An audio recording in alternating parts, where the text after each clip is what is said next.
പുതിയൊരു എപ്പിസോഡിലേക്ക് സ്വാഗതം. മുൻപ് അഗ്ലോണിമ പ്ലാന്റിൻ്റെ തല കട്ട് ചെയ്ത് വെച്ചിട്ട് പുതിയ തൈകളാക്കി എടുക്കുന്ന ഒരു വീഡിയോ ഞാൻ ഇട്ടിട്ടുണ്ടായിരുന്നു. തല കട്ട് ചെയ്തിട്ട് വെറും പ്ലെയിൻ ആയിട്ടുള്ള മണലിലാണ് നട്ടു കൊടുത്തിട്ടുണ്ടായിരുന്നത്. അപ്പോൾ ചെടിയുടെ രണ്ട് തല വശങ്ങളാണ് നമ്മൾ കട്ട് ചെയ്തിട്ടുണ്ടായിരുന്നത്. അപ്പോൾ നമുക്ക് ഒരു പ്ലാന്റ് ഞാൻ എടുത്ത് നോക്കിയിരുന്നു, നല്ലപോലെ വേര് വന്നിട്ടുണ്ട്. അപ്പോൾ അടുത്ത ചെടി ഞാൻ നിങ്ങൾക്ക് കാണിച്ചു തരാമെന്ന് വിചാരിച്ചു. അപ്പോൾ ഇത് ഞാൻ നോക്കി വെച്ച ഒരു പ്ലാന്റ് ആയിരുന്നു. അടുത്തത് ഞാൻ എടുക്കുകയാണ് കേട്ടോ. വേര് വന്നിട്ടുണ്ടോ നമുക്ക് നോക്കാം കേട്ടോ. നല്ല പോലെ വേര് വന്നിട്ടുണ്ട്, നിറച്ചും വേരുകൾ വന്നിട്ടുണ്ട്.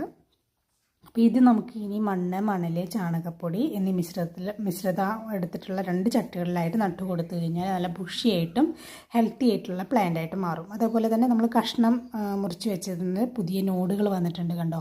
അവിടെ ഇനി തളിര് വന്നിട്ട് ഇലകളൊക്കെ വന്നിട്ട് ഒരു പ്ലാന്റ് ആയിട്ട് അത് മാറും. അപ്പോൾ അതും കുറച്ച്